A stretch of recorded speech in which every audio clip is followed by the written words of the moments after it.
And after Congress leader Salman Khurshid's Ram Rahul analogy, former Defence Minister A.K. Antony says that Congress needs the support of Hindus to bring down the Modi government. That's what he has said.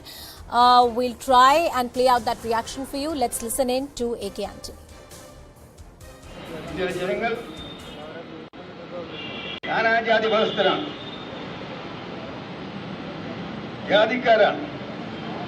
അവരിൽ ഭൂരിപക്ഷം thumb കൊടുത്തിരുത്തണം. ന്യൂനപക്ഷം മാത്രം പോരാ. ഇത്തെ ജനങ്ങളിൽ ഭൂരിപക്ഷം പുരുഷ സമുദായം ഹിന്ദുക്കളാണ്. ന്യൂനപക്ഷത്തോടൊപ്പം ഹിന്ദുക്കളുടെ പുരുഷത്തെ കൂടി മോദിക്കെതിരാണ് സമരത്തിൽ കൂനിർത്താൻ സാധിക്കും. അതിന് എല്ലാവരും കുറച്ചുകൂടി ജാഗ്രത പാലിക്കണം. ഇവിടെ മുസ്ലിമിനെ പള്ളിയിൽ പോകാം, ക്രിസ്ത്യാനിക്ക് പള്ളിയിൽ പോകാം. ഹൈന്ദവ സുഹൃത്തുക്കളിൽ ആരെങ്കിലും. Pradeep Pillai and my colleague Pallavi Ghosh are joining us on the broadcast. Pradeep, coming to you first, give us more context to the statement of A.K. Antony. Well, former Defence Minister A.K. Antony was speaking at the 130th birthday celebrations of the International Congress Party, which was organized by the state PCC at the KPCC headquarters here at Thiruvananthapuram. So while addressing the KPCC office bearers and those who were present there, he very clearly said that the Congress very clearly needs the support of the Hindus to bring down the Modi government. He went on to say that we have to win the trust of the majority. He said the support of the minorities alone is not enough, and the party needs the backing of the Hindus as well. He went on to expand and explain that the majority of the population are Hindus, and they have to be brought along to stand with the party if the fight against Narendra Modi, Prime Minister, and the BJP has to be successful. And he pointed out a very classic example, as was the point of discussion and debate for a long, long time. He said the Muslims can go to the mosques, the Christians are allowed to go to the church. But if at all a Hindu goes to a temple and appears with a tilak or vermilion on his or her forehead, it is not correct to allege that this person is part of the soft Hindutva movement or allege soft Hindutva on them. It is not fair, because the Hindus too have the right to worship. And he went on to add that such allegations and misinterpretation will only help the Modi government, the Modi administration, to return to power once again. Very interesting comments Antony, there. Yes. Very interesting comments there. Pallavi is also with us on the broadcast. Pallavi, I'm sure you heard what Pradeep said. Interesting comments coming in from A.K. Antony, quite different from the line of political narrative that the Congress party, at least at the national level, has adopted. Yes, but internally the Congress party very much feels that this is the line that should be taken, which why it explains that the Hindutva agenda, or what is called as a soft Hindutva agenda, is what the Congress party is very much on. They also understand the perils of a polarization, the perils of being seen as a Muslim or minority appeasement party. In fact, interestingly, I remember when the Congress party lost in 2014 elections, there was an A.K. Antony committee report, and that was one of the main reasons which had been pointed out by Mr. A.K. Antony then, that the reason why the Congress party had also lost out was because it was seen as an appeasement party, where it had lost out on the Hindu vote bank, and the Congress party needs to win them back and also convince that there is a party which fights for the Brahmins, fights on the Hindutva agenda, which is why we see off late, I would say in the last year or so, at least in the last Lok Sabha elections, this temple hopping of Rahul Gandhi, talking about soft Hindutva. All of this is in sync, which Antony has said today. All right, and that's the line perhaps which the Congress party internally feels should be adopted. Pradeep, you gave us a broader context to what A.K. Antony said in his address, and he also said that, if you do not call a Muslim or a Christian peddling any kind of soft narrative of their religion when they go to their places of worship, why would you have that kind of analogy for a Hindu? Have you seen A.K. Antony make statements like this in the public domain earlier, or this is a shift of narrative within the Congress party? Yes, no. As far as A.K. Antony goes, this is not the first time he has spoken in such terms. While he was the chief minister the last time, his comments had really sparked off a major controversy where he hit out against the minorities in Kerala. As you know, there are two strong parties representing the minorities in Kerala. There is the Muslim League, or the IUML, the Indian Union Muslim League, which by far is a Muslim party. And we have the various factions of the Kerala Congress. The most powerful of them always remained with the Congress in the United Democratic Front. So while in power, Antony hit out against the minority, saying that the minorities always have got more than their due. And it is not correct to keep complaining that, they're not being given a fair deal. So this is definitely not the first time Antony has taken the stand. This time around, he has been more specific in terms of worship and belief. Back to you. Yeah, very specific in terms of worship and belief. Pallavi, is A.K. Antony the first one? Could we see that internal realization of the Congress party, but that perhaps this is the narrative we should be picking up? Are we likely to see more leaders taking in that line? Because traditionally, Congress party has taken a very different narrative, as you were pointing out. I would say that they have pushed forward this narrative which Mr. Antony is talking about. I mean, Digvijay Singh, for example, remember, he was always been accused of going soft on minorities. He goes on a Narmada Yatra, and then he also wants to put forward this point of view that, the Congress party does understand what Hinduism is all about. Of late, if you listen to Rahul Gandhi's sound bites during the Yatra, Anuja, he also keeps on talking about our Hinduism is very different from what BJP is talking about. Clear attempt at reaching out to the Hindu vote bank, also going to temples during the Yatra, and also being very, very cautious in not attacking the BJP on the Hindutva agenda. So I think the Congress party understands belatedly the perils of not going and following that vote bank, which Antony, who's someone who's very senior, who's veteran, who understood this way back in 2014. Pallavi and Pradeep, please stay with us on the broadcast. I want to continue this fascinating conversation with my colleagues who are telling us about the narrative within the Congress party, A.K. Antony, and many more things. Shehzad Poonawala of the BJP is also joining us on the broadcast. Good evening, Shehzad. Thank you so much for speaking to us. It's an interesting statement coming in from Congress leader A.K. Antony. He says that if a Muslim goes to a mosque and a Christian goes to a church, we never call them peddling any kind of soft religious agenda or a propaganda. Similarly, if a Hindu wears a tilak, why would you call them peddling soft Hindutva? That's not the narrative we should be pushing forward. This is a very candid confession by Mr. A.K. Antony. And even before this, when 2014 the Congress had lost, they had what was called the Antony report, but it was never actually worked upon. And therefore, today what has come out in the open is the appeasement politics of the Congress party, which has always led them down the path of abusing and insulting Hindus. We've seen recent examples how Geetaji was compared to jihad by Shivraj Patil, how the Congress party said Hindu is a dirty word, Hindu terror, Hindutva is like ISIS and Boko Haram, Shri Ram doesn't exist, Ram Mandir ko rokna, Ram Mandir ke bhumi pujan par virod karna. So this long chain of Hindu phobia and Hindu hatred of the Congress today has been called out by their own. We have been saying from the day one that in the name of vote bank ka bhaijan, they have been doing Hinduon ka apman, and therefore they should stop this Tushtikiran ki dukan. And today I think that's what A.K. Antony has also said to them. But perhaps it will be waited to be seen if this falls on deaf ears or whether some action is taken on it, because time and again the Congress party just wants to walk the path of appeasement politics.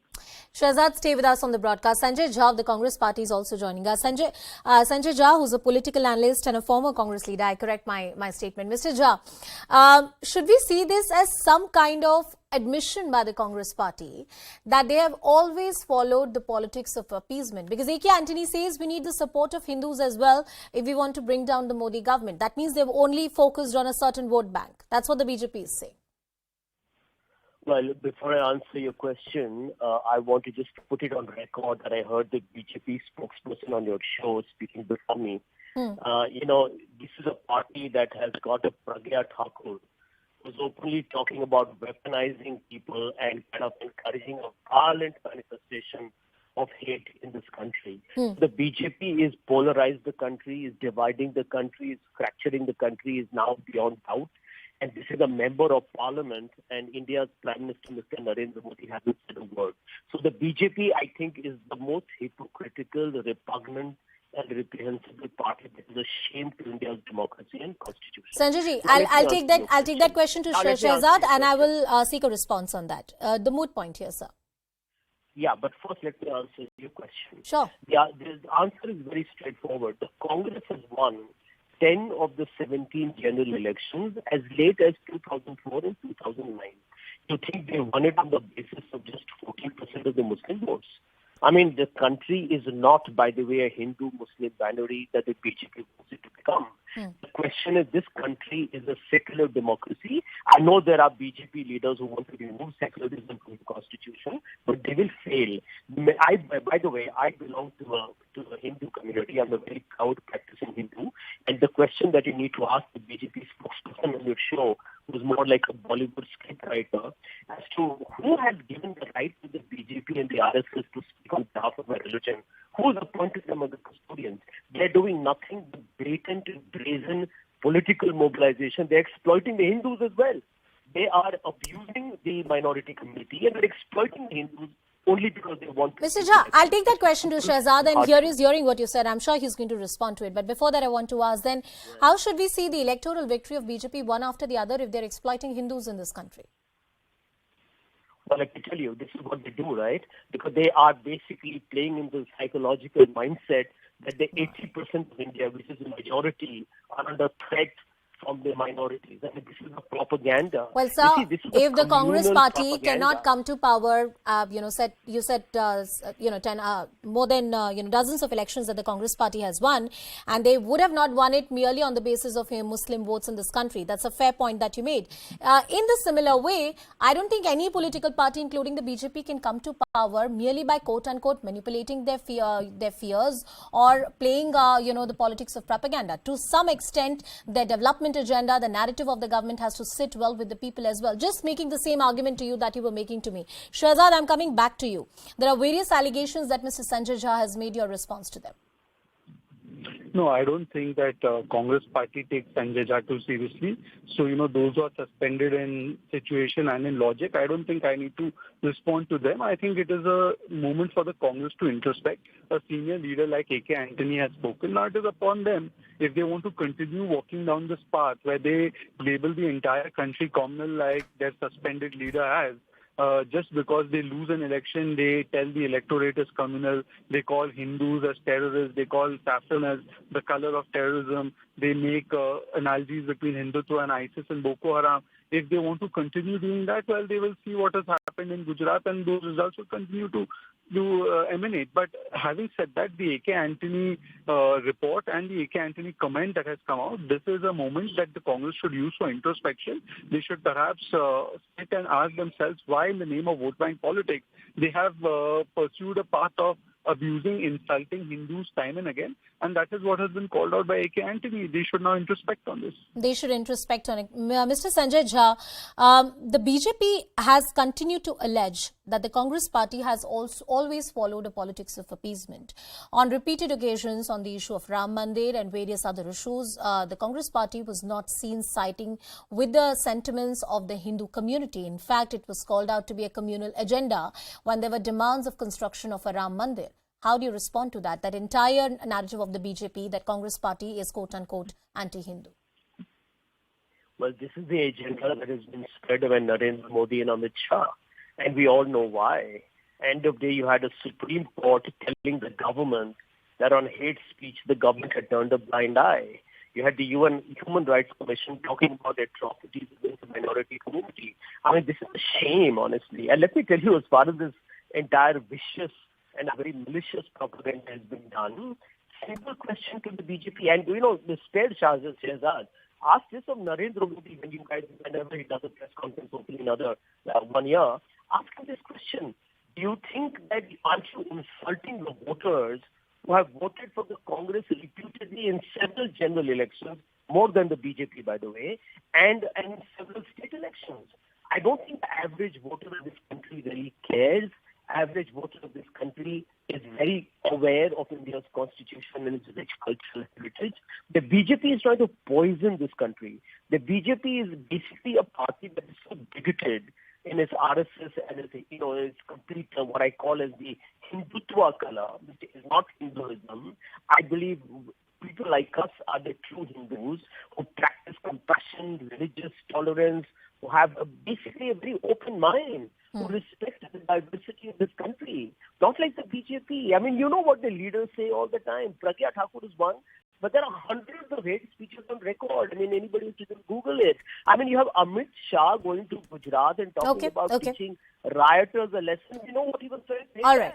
So, I mean, end of day, this is dog whistle politics which is done at the top leadership. Shehzad, I do believe that I do believe there are many things that have been said by Mr. Sanjay Jha, but I think one point that he's making, and I will continue talking about A.K. Antony's statement, what it says about the Congress party, but it's only fair that I take your reaction on the hate speech issue that Mr. Jha elaborated upon. Why don't you speak about that? Shehzad, if you can still hear me. We seem to have lost that line with Shehzad Poonawala of the BJP. We'll try and take reaction. Sanjay Jha continues to be with us. Pallavi Ghosh, my colleague, has been reporting from the ground. Pradeep Pillai is also with us on the show. A.K. Antony, the former defence minister and the Congress leader, has made a statement where he has said that if the Congress party wants to bring down the Modi government, then they need the support of Hindus as well. Merely the support from the minority community would not help. Now, there are two parts to the statement. One, of course, the BJP is saying that this is some kind of an implicit acceptance of the fact that the Congress party has played the politics of vote bank. Mr. Jha, I'm coming back to you. Let's forget what the BJP does and whether they have a political moral license to ask questions to the Congress or not, that aside. But the fact that this is coming in from a senior leader of the Congress party, isn't it an indirect admission of the fact that somewhere the Congress party has focused on a certain vote bank and its consolidation and has relied on it for certain benefits? I'm not saying that's the sole benefit or that's the sole vote bank that the Congress party has, but yes, indeed it has been one of the important pillars for them to cement their electoral victories. Well, let me give you a quick response to that.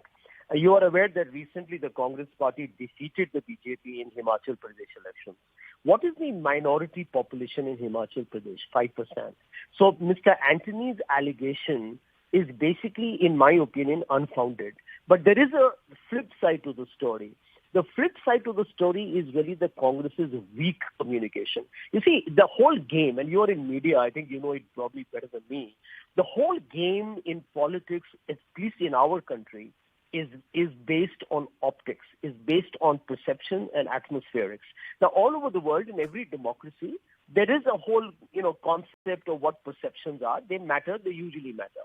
But in India, it's all become about social media positioning, what is being said, and nobody really focuses on the ground realities. The failure of the Congress, and that I'm willing to admit very publicly on your program, is the inability to counter the BJP's malicious propaganda. Now, let me tell you, I'm in politics. You think any politician in this country can win an election by focusing on 14% votes? Now, the simple logic that the Congress party is not able to convince the country, and it should, because it's a very easy one to do. If there are 100 voters in the country and 80 are Hindus and the balance 20 are minorities, the one who's obviously, if you want to win an election, why would you only focus on 20? If you reduce this conversation to a crude arithmetic of, vote shares, why would the Congress party focus on only the 20%? It would always. Well, sir, I don't have the BJP spokesperson to counter that argument, but what we've heard from the other side is that the Hindu vote bank has always been divided on the caste line, and the Muslim vote bank by certain political parties has been consolidated for their own political benefits. But we'll continue this debate, sir. I'm sure there is no end to that. Thank you, Mr. Jha, for your time and for joining us on the broadcast. Once again, playing out what A.K. Antony said. Listen in. ഇന്ത്യയിലെ ജനങ്ങൾ നാനാജാതി മതസ്ഥരാണ്, ജാതിക്കാരാണ്. അവരിൽ ഭൂരിപക്ഷം നമ്മൾ നിർത്തണം. ന്യൂനപക്ഷം മാത്രം പോരാ. ഇന്ത്യൻ ജനങ്ങളിൽ ഭൂരിപക്ഷം പുരുഷ സമുദായം ഹിന്ദുക്കളാണ്. ന്യൂനപക്ഷത്തോടൊപ്പം ഹിന്ദുക്കളുടെ പുരുഷത്തെ കൂടി മോദിക്കെതിരാണ് സമരത്തിൽ കൂർത്താൻ സാധിക്കുന്നത്. അതിന് എല്ലാവരും കുറച്ചുകൂടി ജാഗ്രത പാലിക്കണം. ഇവിടെ മുസ്ലിമിന് പള്ളിയിൽ പോകാം, ക്രിസ്ത്യാനിക്ക് പള്ളിയിൽ പോകാം. ഹൈന്ദവ സുഹൃത്തുക്കളിൽ ആരെങ്കിലും അമ്പലത്തിൽ പോയാൽ, നെറ്റിയിൽ തിലകം ചാർത്തിയാൽ, ചന്ദനം കുളിച്ചാൽ ഓളം തന്നെ അവർ ഹിന്ദുത്വ സ്വീകരിക്കുന്ന ഒരു സമീപനം, ആ സമീപനം മോഡിയുടെ ഭരണം വീണ്ടും വരാൻ മാത്രമേ സഹായിക്കൂ. അതെല്ലാവരും ഓർത്തിരിക്കണം. ന്യൂനപക്ഷങ്ങൾക്ക് അവരുടെ വിശ്വാസങ്ങളും ഒരാരാധന തുടരാൻ സാധിക്കുന്നത് തന്നെ അതിന്റെ ഭൂരിപക്ഷം വരുന്ന ഹിന്ദുക്കൾക്ക് അവരുടെ ആരാധനാലയങ്ങൾ പോകാനും അവർക്ക് കളപ്പക്കുറി ചാർത്താനും ചന്ദനക്കുറി ചാർത്താനും തിലകം ചാർത്താനൊക്കെയാണ്. അതാണ് അംഗീകരിച്ചില്ലെങ്കിൽ ഈ രാജ്യത്ത് വീണ്ടും മോഡി തിരിച്ചു. With that, it's a wrap on this edition of CNN News 18. Thank you for watching this site.